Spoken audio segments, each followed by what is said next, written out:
Hi, I'm Lois Letchford. I'm the author of the book Reverse to Memoir, and welcome to our YouTube live series When Learning is Trauma. Lisa, over to you, then we'll introduce our guest, Keisha. Yes, hi everyone. I'm Lisa McCarty. I'm working with Lois. We're doing When Learning is Trauma, and I'm really excited to talk to Keisha today because I missed the conversation that you guys had leading up to this. So I'm excited to get into this. Welcome, Keisha. Keisha lives in Manchester, UK, and she said she has many passions. She's a wife, a mother, inspirational speaker, and radio diamond presenter, Jamaican parish ambassador, project operations manager for the Northwest, founder of Empowering Dyslexics, and creating awareness of dyslexia and dyspraxia. She's passionate about speaking and sharing her story on the importance of believing in yourself, while also writing a book on experiences with dyslexia and dyspraxia. Welcome, Keisha. Tell us about your journey. That's got to be the starting point. Thank you, Lois. Thanks for that introduction as well. Well, where do I start? It could be a long story. I don't know how far you want me to go, whether you want me to go back to Jamaica, growing up in Jamaica, coming here in the UK at 14. My first question is, where did the trauma happen? Did you have trauma in school in Jamaica, or was it only in the UK? Yeah, it was a bit of both really, because in Jamaica they have no understanding of dyslexia at that time when I was going to school. That was in the 80s, 90s. So I struggled with certain aspects of schooling in regards to math. It just wasn't my subject. So I suffered really bad. And until today, I still don't like math because the regime at the time was you get beat if you don't know your math, if you don't know your timetable. So I sort of developed a sort of dislike and issues surrounding math. Just couldn't get the hang of it, and going through all of that as well just created it. And then when I came to the UK at 14, I started school, and when I started school, it was just a completely different world. As you can imagine, coming from the sunshine to the UK is really cold. And when I started school, I got bullied really badly because of my accent, the way I spoke. They'd ask me to repeat certain things, and that really affected me for a long time because I was sort of muted, so I wouldn't put my hand up in class to say anything whatsoever because I was always having that fear of someone, pointing out something I just said. So More in the UK than Jamaica. yeah, I think it's a mixture of both. Starting from the UK to a different country, new system, trying to understand what they're trying to teach me. Completely different world from where I was coming from. I have it here, and this is the picture. Whoops, I'll take it out of its sleeve. Of the brain when we're learning. And the moment you change schools, let alone countries, I think we're back to here, to stress relator before, and that's got to be dealt with before you can begin to learn. Yeah. What I'm hearing from you is that it's just stress, and then you just shut down. Yeah, definitely. And how did you catch up then? What happened to help you catch up? Well, I finished school at 16 in the UK, so I only spent 2 years in the UK schooling system, and then I started college after I finished school, and I didn't come out of school with any substantial qualifications at all, and I was determined to achieve my English because that was my passion. I absolutely love English, and I put myself through college, and I achieved that in the end, and then I got my first job in the corporate world, and after that, I carried on into another job. So I just sort of like carried on from one to the other and just kept it that way. And then 2006 was the time I decided to go and study my degree. And at that age, being 41 and going through life all the way and finding out the last few weeks of your degree that you've got dyslexia, dyspraxia, that was a massive life changing. Well, that's incredible that one of the questions I have is, how did you survive that? It sounds like you're coming from another country and you're having trouble with your timetables. There's a lot of stress there. You come here, you're having a lot of trouble just fitting in. It sounds like.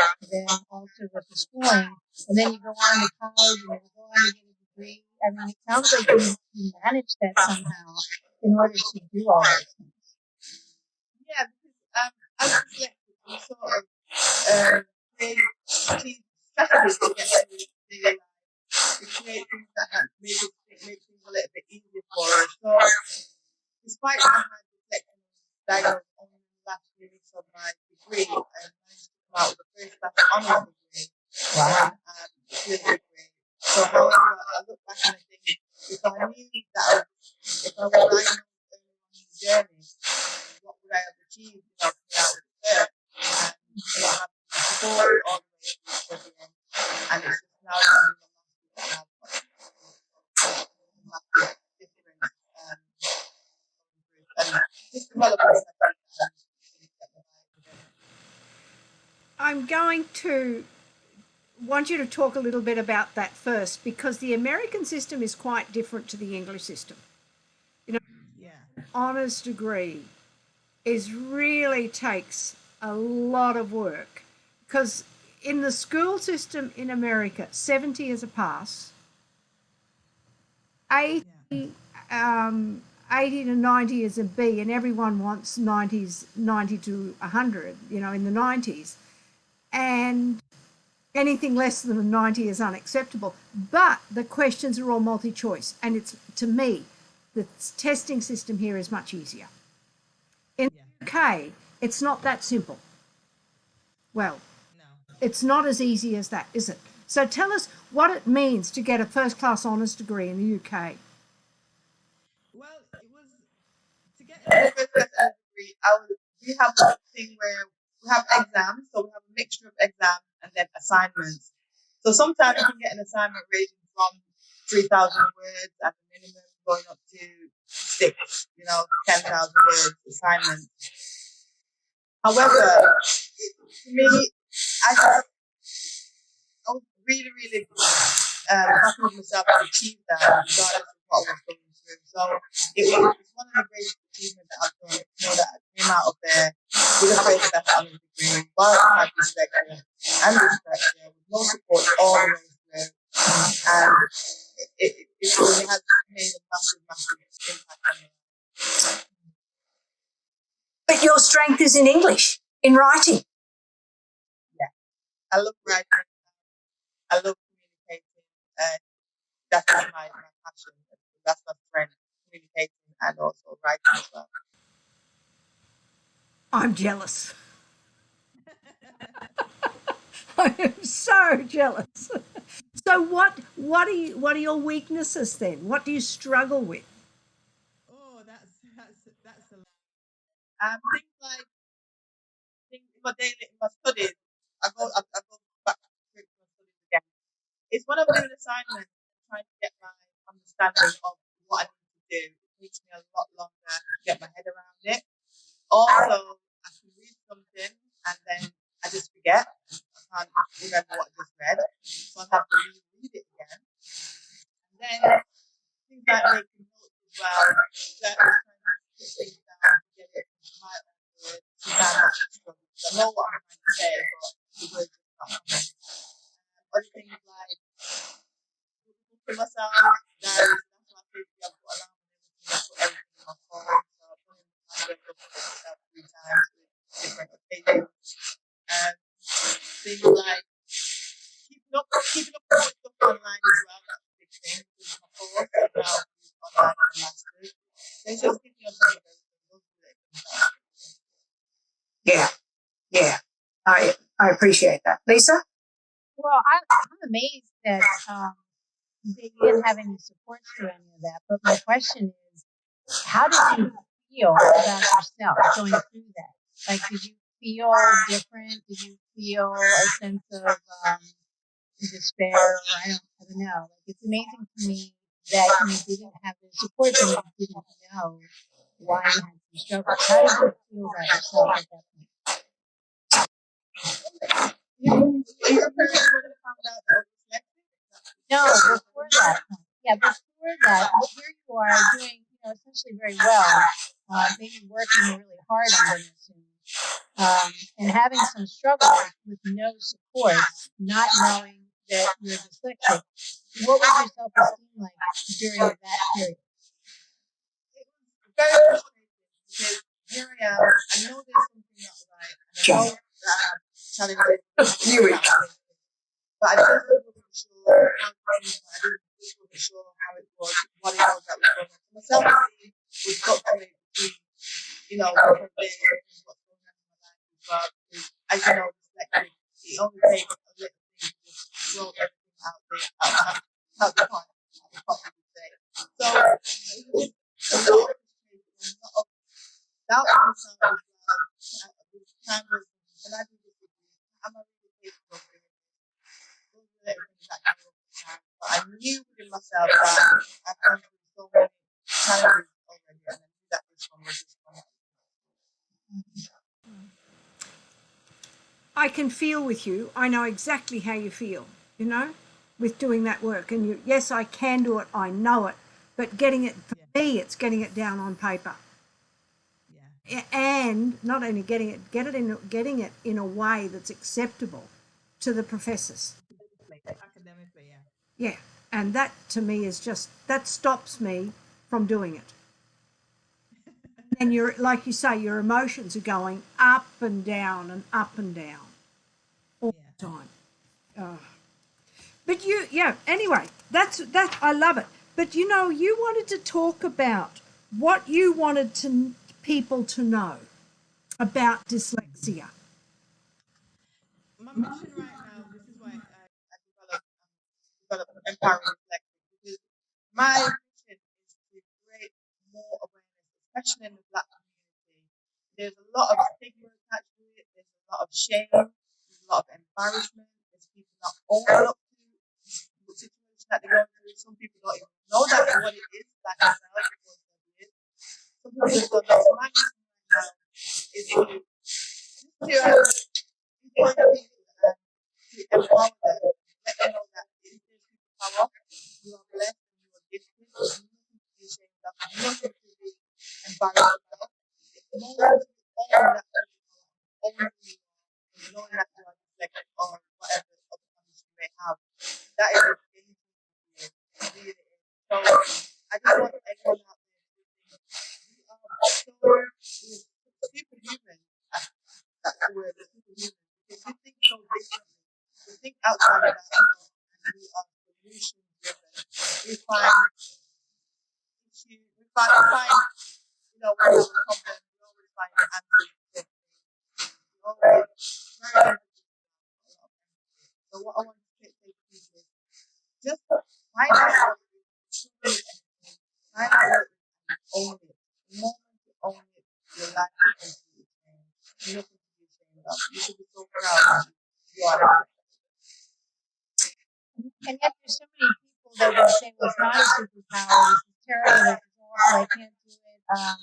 And it's just interesting that you have it's almost like it's just a mind shift to say, okay, well, yeah, I have struggles in these areas, but the second as you said, own it, and then look maybe more to the positive aspects and focus on that. Is that basically your mindset, how you did it? Definitely. And speaking to recently, I was saying to her, there's so many things that we can do to help ourselves and help others as well. I was saying to her, I am identified as things that I struggle with. So here's the thing that you can do.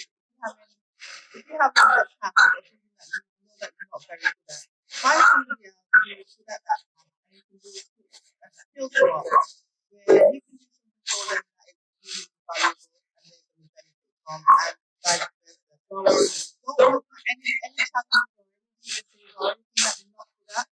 That's fine. It's okay. There's somebody out there that can help you with that. Don't get with things that you can't manage. Just look at yourself more on the quality of the things that you have. Because the more you develop the strength that you have, the better you will be, the more successful you will be. I have a question. Do you think that when you came to the UK, you mentioned that you had a different accent, I guess, and that you were sort of singled out and you said bullied. Do you think that experience, in a sense, toughened you up for the rest of it?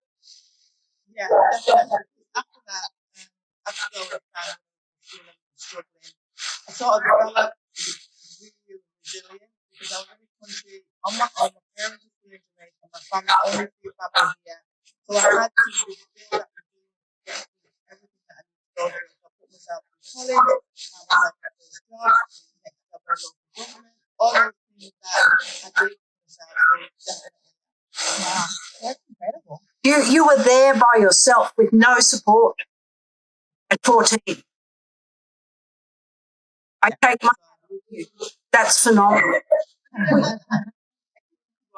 having my immediate family, brothers, sisters, mom, dad, they're all grandparents, they're all in Jamaica, they're all in Jamaica at the time. So it was a minimal support that I had. I did most everything for myself. Were you in boarding school? No. I was in normal regular school. And where did you live then? At the time, I lived in the Midlands first. So I lived with my aunt, Right. and then my grandma. So those are the only really immediate family that I have. Yeah. So, Keisha, when you're in school, a lot of dyslexic learners who are struggling, they tend to either hide or they act out. Did you have any? What were you like in school? In school, I was one that was, especially in the UK, and sort of, we were muted for a long time. Muted for the fact that I was scared of talking up, I was scared of saying things. So I was the one that was hiding, that was the that's loud. Yeah. So you just shut down basically. And yeah. I mean, it blows my mind really that we allow people to just sit at the back of the class. And I go back to Martin Bloomfield, and what he says is the way we treat people like you. We then say it's acceptable for that child to be quiet and for us to put her down and mock her because she doesn't have an accent like that. That's the part that really breaks me apart. That find as adults and other children that no one pulls up and said, can we deal with this in a much better way and in a much more inclusive way? I mean, as you know, children can be cruel. And at the time, it's really hard when there's a frame, picture, it's hard for you to see what's going on at the time. It's absolutely horrendous. You know, not a not a nice experience. So. What's amazing too to me that you didn't like self-medicate in a way. These are the folks that I tend to see as adults where they've had struggles, and unfortunately, they excuse me, their defense mechanism maybe was to pick up substances and self-medicate basically. And I just find that really incredible that you were really. I mean, I think dyslexic people in general are very resilient people. They really are hardworking and resilient, but unfortunately, sometimes they just get so exasperated and basically shut down and give up. And or they don't, like you did. And I just find that so encouraging and just incredible that you had that stick-to-itiveness and grit to essentially just keep pushing through to get where you wanted to go. But to know that, did you always have that positive frame of mind to look for your strengths when you were in lower school? I don't know what you call it. Yeah, it's secondary school that I was in. I sort of, I think that it was like a situation where I had to get through. I had to get through. So my mission was I wanted to get an education, and I just wanted to go forward and do what I needed to do. So as I said earlier on, it's little strategies that I do help me to get through that as well. And having this mindset, actually I can do it. Put my mind to it. I can do it if I work hard enough. So that was my strategy.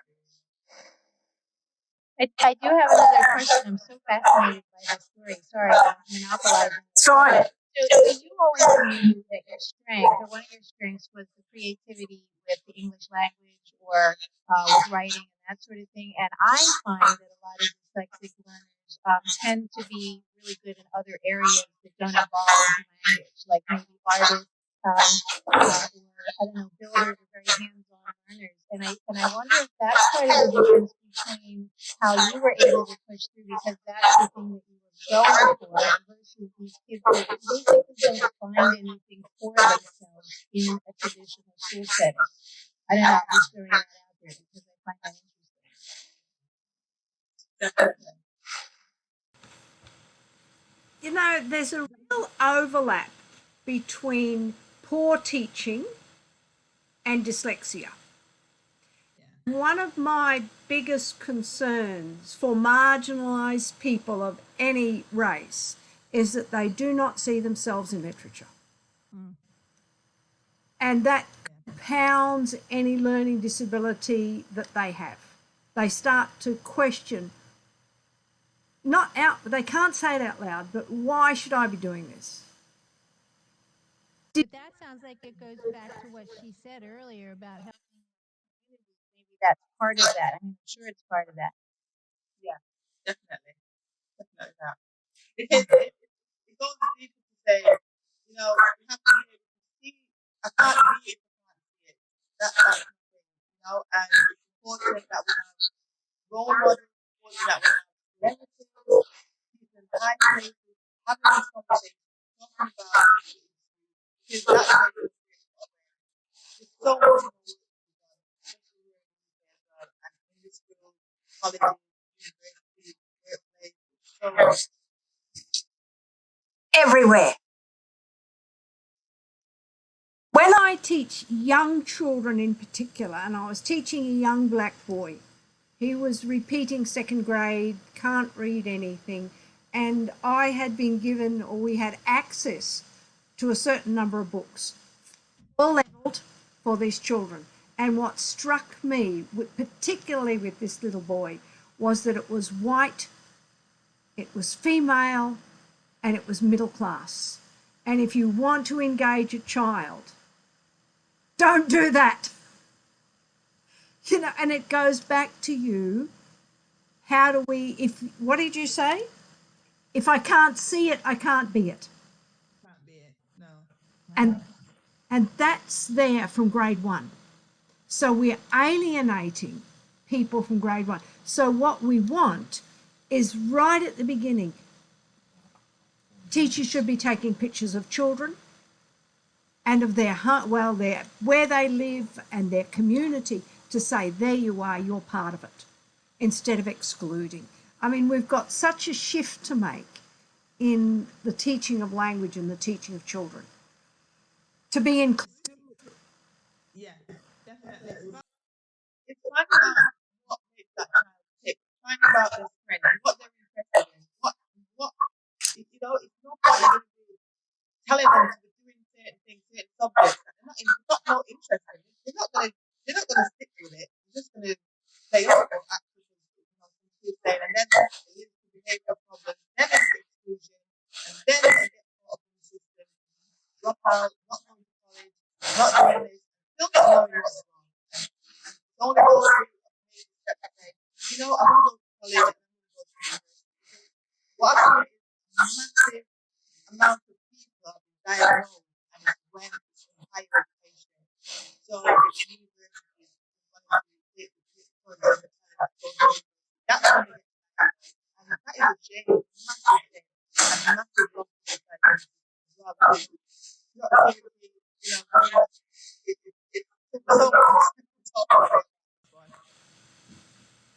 I mean, I totally agree with you. I don't understand how we do it for so long and we're not recognising, you know, it's found the cost. It's foundational for children's lives.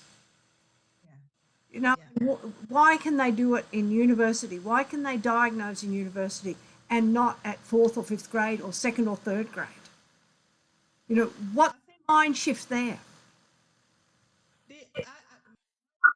what I've seen in the UK is the awareness, the knowledge, the understanding.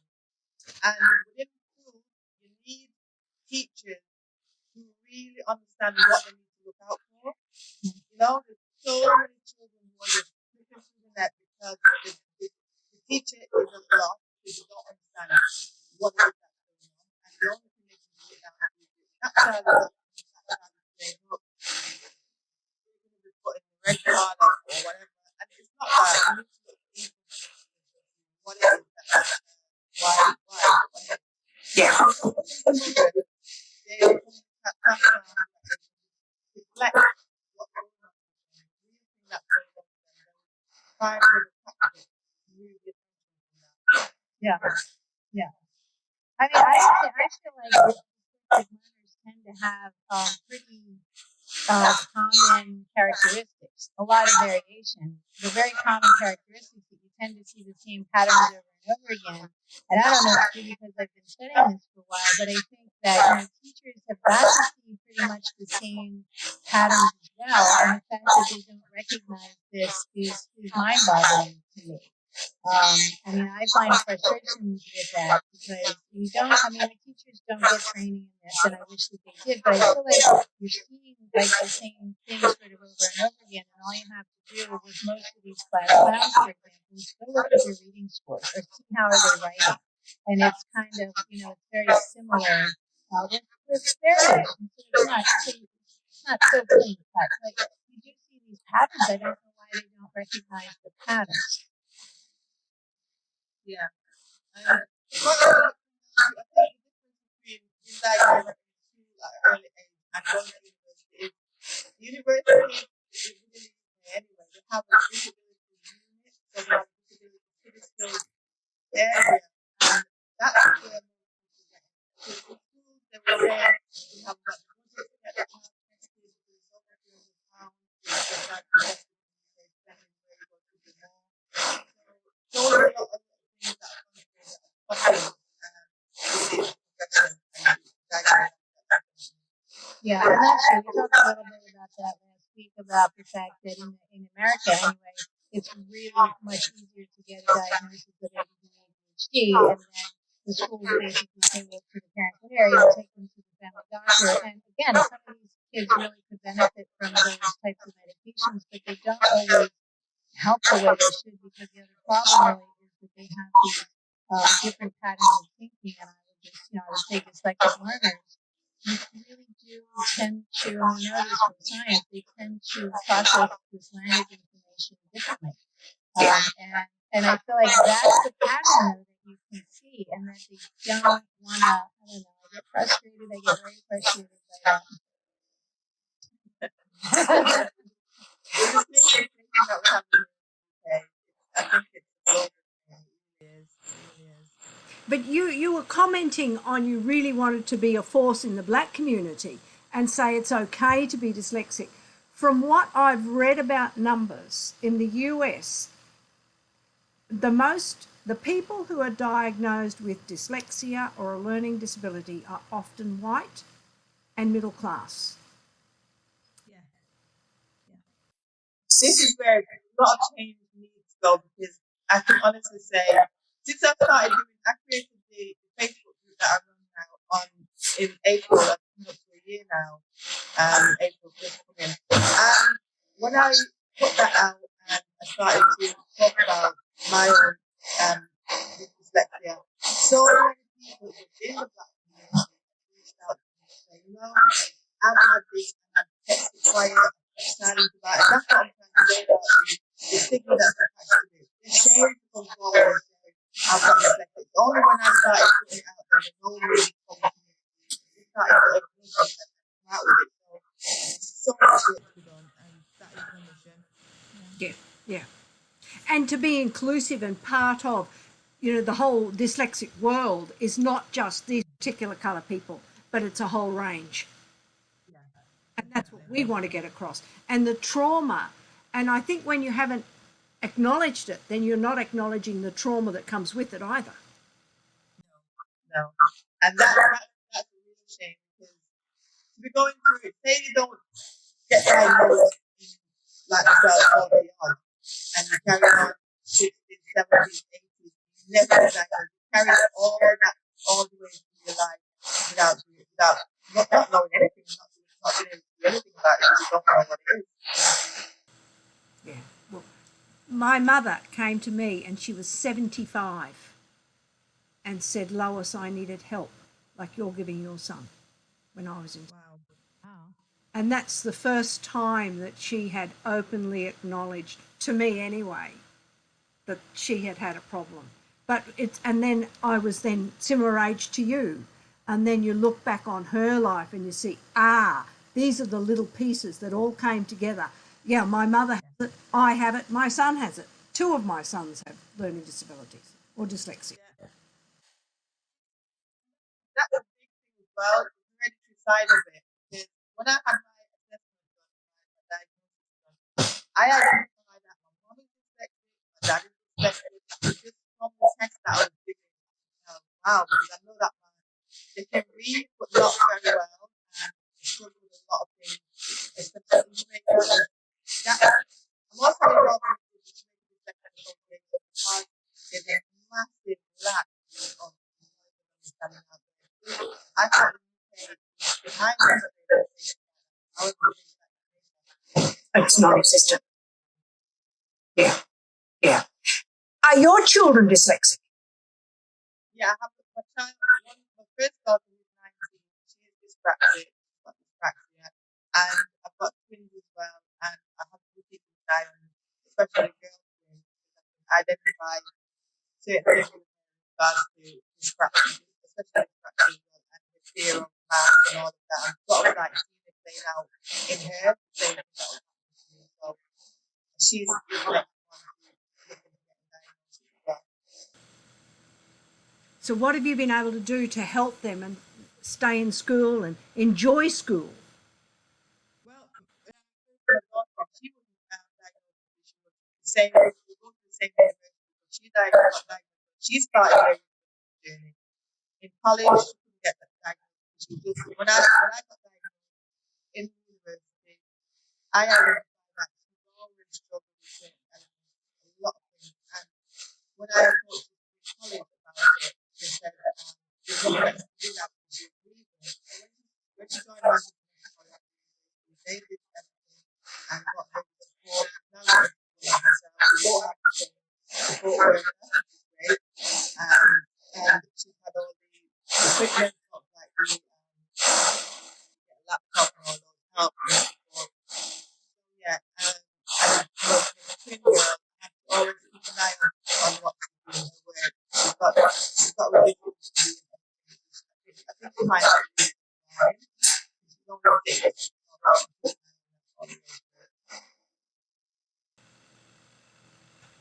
Reach out to me if you need some help. Thank you, Liz. Thank you. Because I'll definitely follow up for that. yeah, well, you know, there's no reason why children shouldn't learn to read. But then again, saying that there's a number of things that don't happen because we have this fixed mindset on what has to happen, as opposed to the depth. That's another story. We're talking about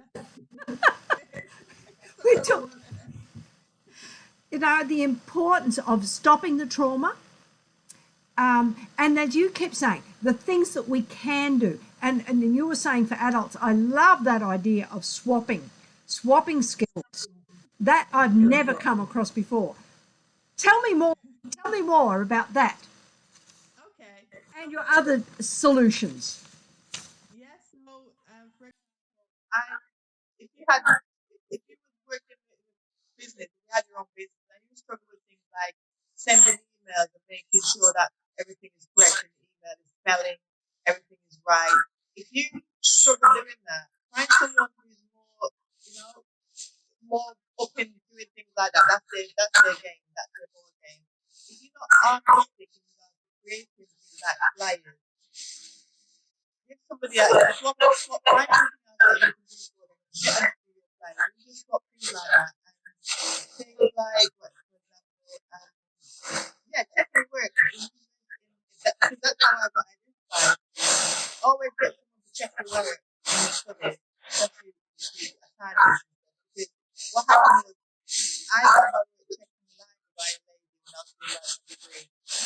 And the reason why I was identified it because it felt like my laptop wasn't working at the time. And that one assignment, this is the last assignment of my she identified it and she knew to see it. So it's just about just being aware, just keep aware of it, just keep abreast of everything that's going on.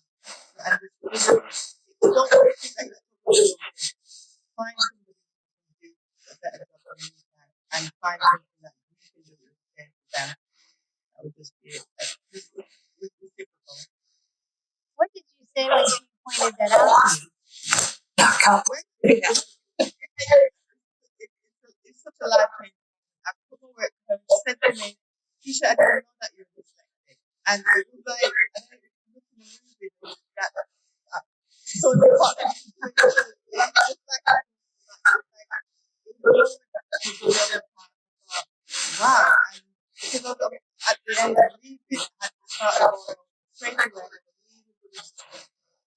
And I got diagnosed with really one life. So when she said it, it was like, wow. So that's what I've been all along.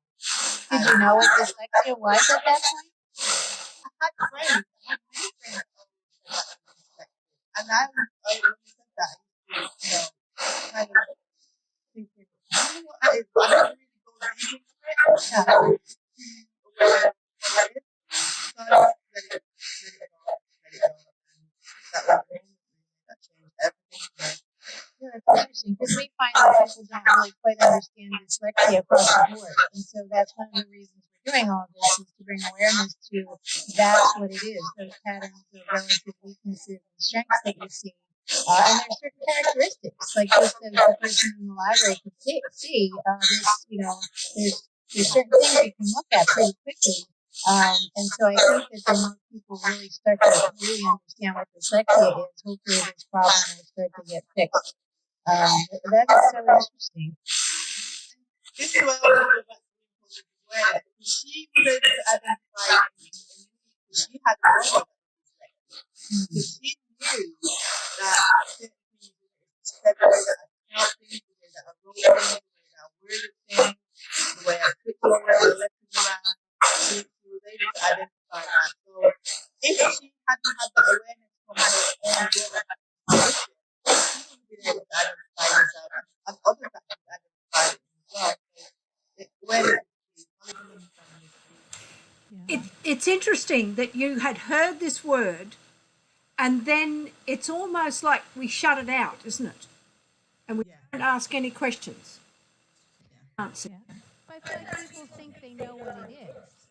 They'll say, "Oh yeah, I've heard that before." That's that thing where they read backwards.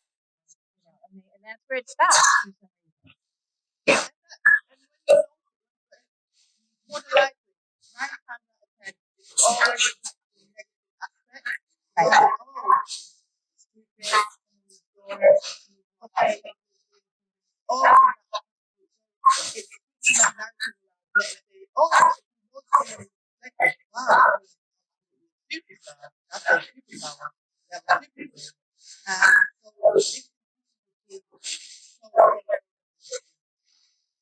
Yeah, that's a good point. I do have people that get a little bit nervous about saying it's my superpower because they think they don't want to put that pressure on somebody and feel like, oh, I have to be like Superman now. But I do think it's so important to highlight those positive aspects because then more people would be not ashamed to say, maybe even in just identifying in different communities to say, hey, I'm proud to be dyslexic. I don't think we're quite there yet with that knowledge to say. Is that an understatement? It's actually a good thing. When I talk about dyslexia, I say dyslexia is a learner.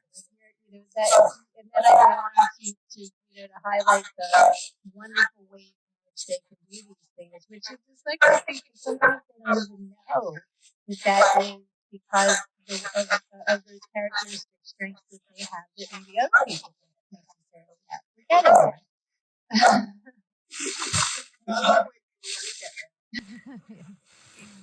As you say these things, I mean, I'm right in the same position as you, and I haven't done a swap of my skills. because it means identifying my weaknesses. Writing is a real struggle for me. But one of the things that I have done, because I know I have to write more in journals, is reached out to a professor and said, will you write with me? And that has been huge. But for me to reach out, it makes me very vulnerable.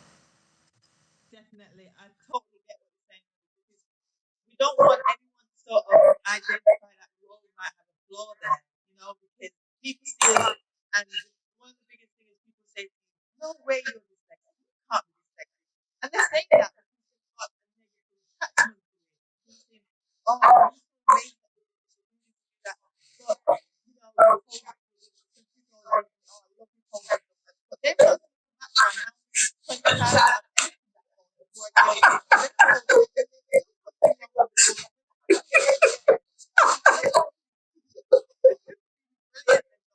of what I do, and well. That doesn't mean that I'm stupid or nothing to do with that. That's not superpower. Yeah. Well, Laura was saying that she has trouble with writing. How? Because you're a brilliant writer, and that's exactly what you're saying. I didn't see how long it took her to get it down, or how many times she revised it, or whatever.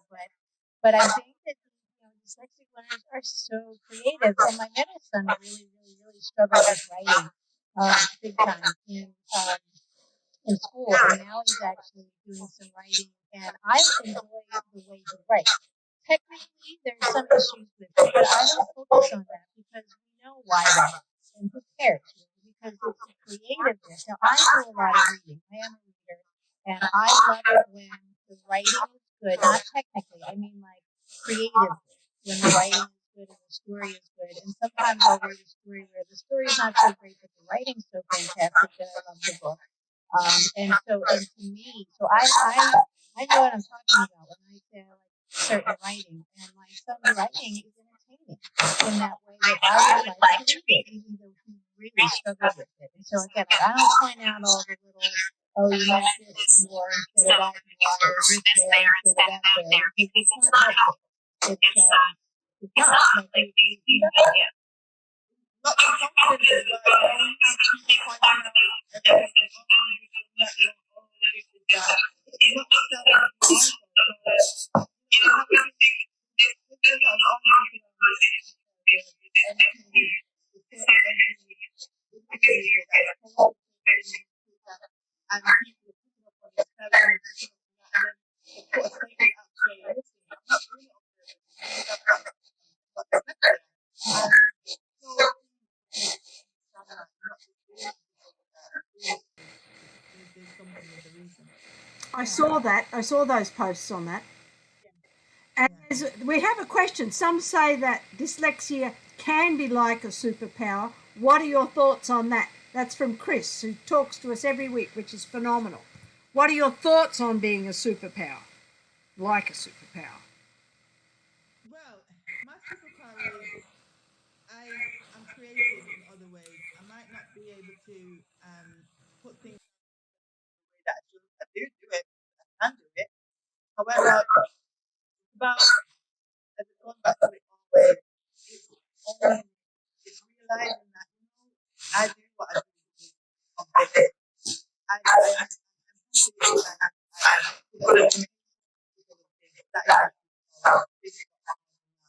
and if you look at all the people, it's 35% of that is and why is it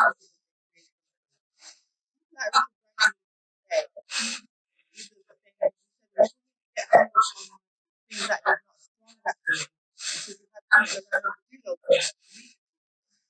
And he is only on things that are great. Those are the things that are amazing at. One of the reasons that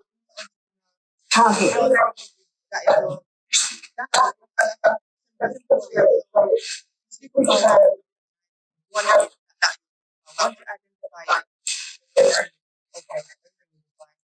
yeah, that's so important. You can see me identifying with you. You and I must be sisters. Because I think like when you go to school and you're always lesser because you've not been identified or you've not been given the support, even though I wasn't traumatized in such, you're never allowed to be really good because everything else holds you back. And that Yes. impacts the way you see yourself as an adult. And, the first thing that will come out of my mind is I'm stupid. Yeah. Yeah. It's overcoming that and working on getting rid of that to say it's And okay. another big part is trying not to listen to other people's opinion and what they think of you, because what they think of you is never going to be anything. It shouldn't be your business.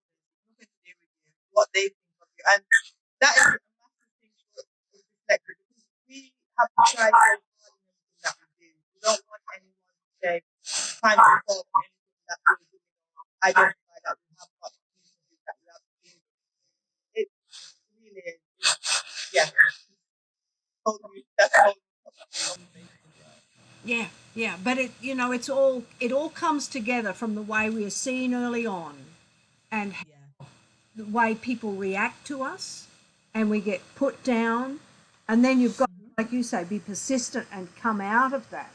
I mean, my Yeah. persistence, I think, is the only thing that got me through college, through school and college and all my education was Yeah. sheer pig-headedness, really, more than anything else. So I think we have another question here. What is it? How would you say this could be used for students dealing with bad professors? How can you use your superpower to deal with students dealing with bad professors? Oh, That's a loaded question. yeah. It's let it kind of talk to them, understand, let them understand your situation, what it is that you're going through, and all the things that you might be struggling with, all the things that you might not be too good at. It's letting teachers, lecturers, professors all know that this person, the work that you're marking for them here is a dyslexic learner. So be creative in regards to marking. They're not doing it on purpose. So the more professors can have an understanding of them, show them what your strengths are, tell them what it works for you, and identify what happens. So the professor will not know what they're going to actually open and tell them. So it's important to have that dialogue, have that conversation, and let them understand you do things and you are where you are because of this. That answers the question as well. I think it also helps if you, like you say, you have documentation. Yes, yes, that's key as well. Because without getting support, we have the DSA in the UK, which is called Stable Student Allowance. And if you haven't got a diagnosis and that piece of paper to show that you have it, you won't get the support that you should get. So that is key. And that is one. So I'm always honing the idea of getting a diagnosis. Getting a diagnosis is key to everything.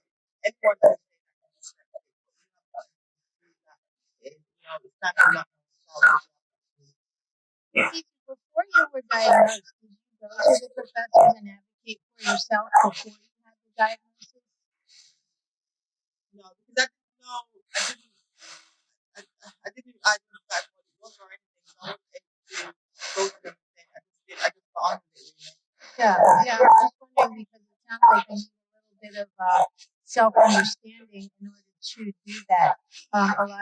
A lot of dyslexic learners might feel very nervous to talk to a teacher. So it sounds like what you're saying is you really understand yourself, get that diagnosis, and then you really have a leg to stand on once you understand yourself. Does that sound accurate? To be able to stand up to authority basically and advocate for yourself, in a kind way, in a calm way, but you need to do that. You have to be persistent, it sounds like, too. Yeah, you have to be consistent. Because now I have the experience, because as I said before, during my BSc, which is my degree, I didn't have the confidence. Now I've been diagnosed, I'm doing a master's, I know how to advocate for myself. I know what to tell them now. They understand I have a learning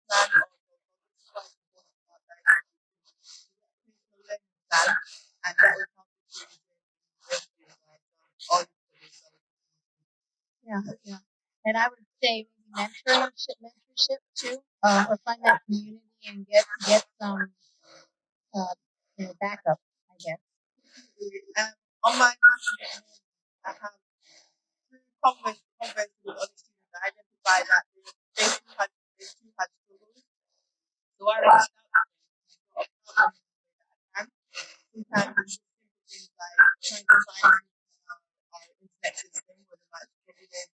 And I always reach out to anyone that I know the struggles myself, so I don't want anybody else to say what I've got to do. I always help any way that I can.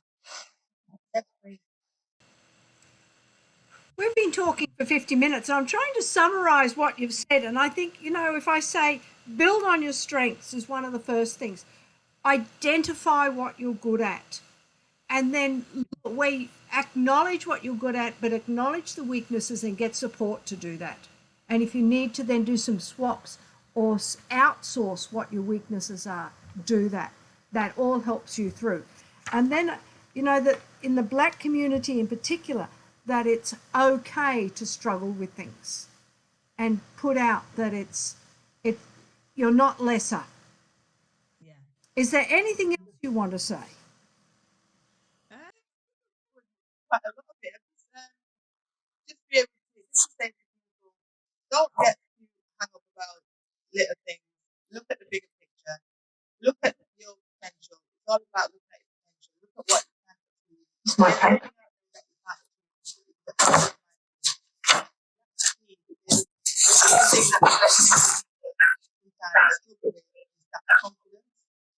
And my confidence from my diagnosis, finally having knowing what it is. So that's what I'm trying to say. If you see that, I do a fine as well. Because I can identify what it is. I can often see it. And then when I say to them, I think, right thing from there, and then they'll have that defense, quite defensive about it. Like, oh, no. I don't got that. It's fine. And go back to about negative connotations that they have attached to dyslexia. So all I can say is, if you think there's something like you're not writing things clearly, you might be switching lessons around. In the case of dyspraxia, it's the case of you're not able to understand instructions, you're not able to, for example, drive. I've gone round about 6 times before, because I walk into things, I bump into things. So when you know why you're doing what you're doing, it will be open mind and use it out. So important. And also, the network that you have, network is so key.